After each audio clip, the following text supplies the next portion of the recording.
I am Angelilianer. Welcome to my channel.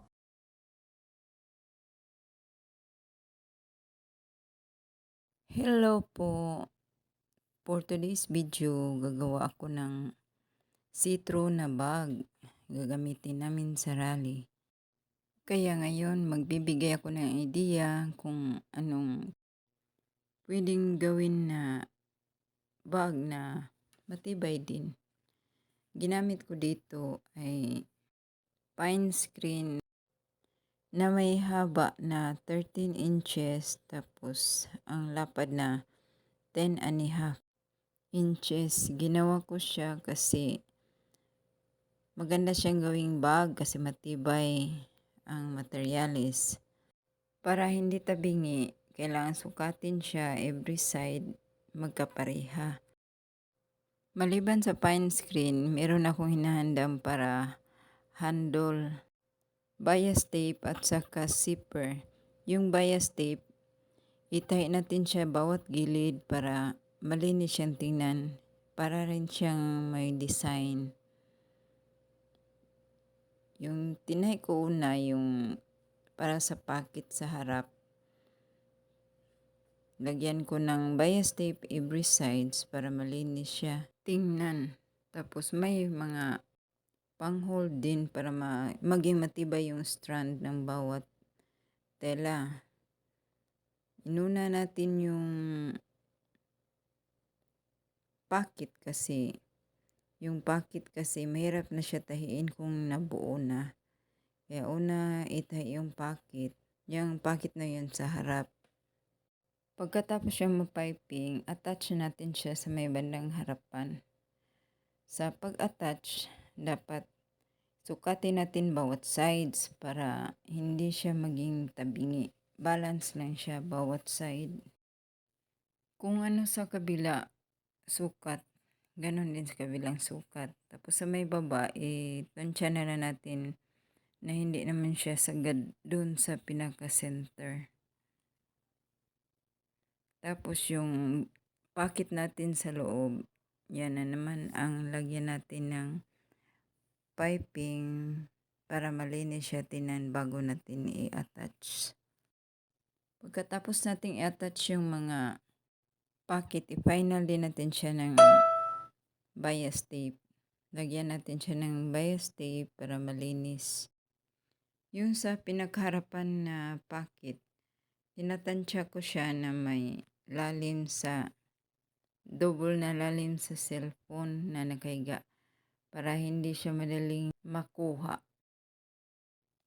Dahil tapos na siyang mapiping lahat, ipina natin yung pang-handle. Center natin yung isang side. Tapos yung isang side doon sa may zipper banda. Para siyang backpack yung style nito. Yung mini backpack.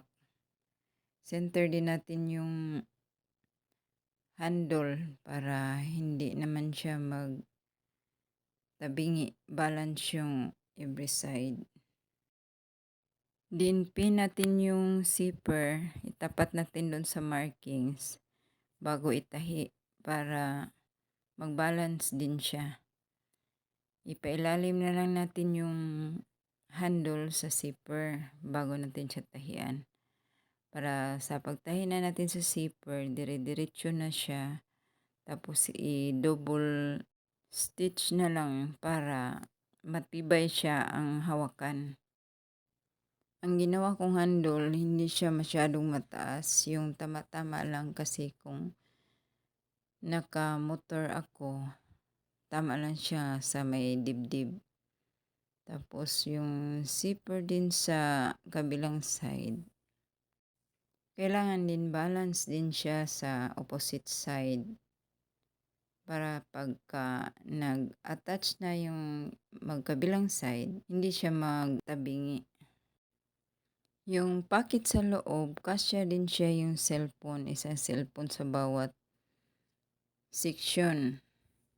Kasi hinati ko siya sa dalawa para may division siya. Pwede natin ma-separate kung ano ang gusto nating ilagay. Pagkatapos i-attach ng zipper, diyan na natin siya ituloy yung tahi paikot. Yan sa unang side, tapos sa kabilang side din, ganon din siya.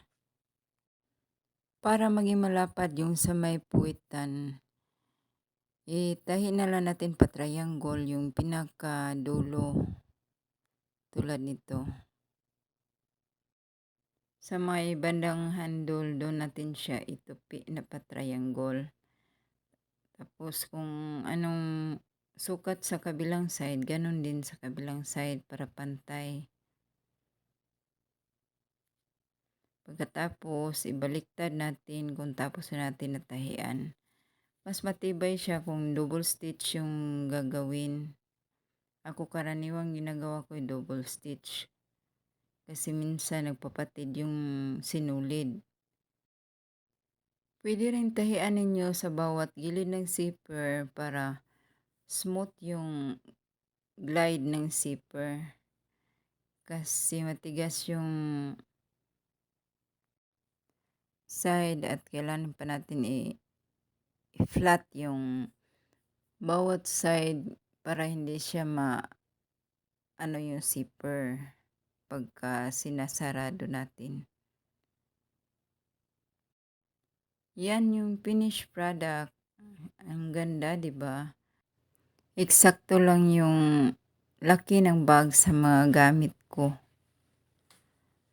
Kung gusto niyong gumawa ng mas malaki, depende na sa inyo kung ano yung sukat na gusto niyong gawin.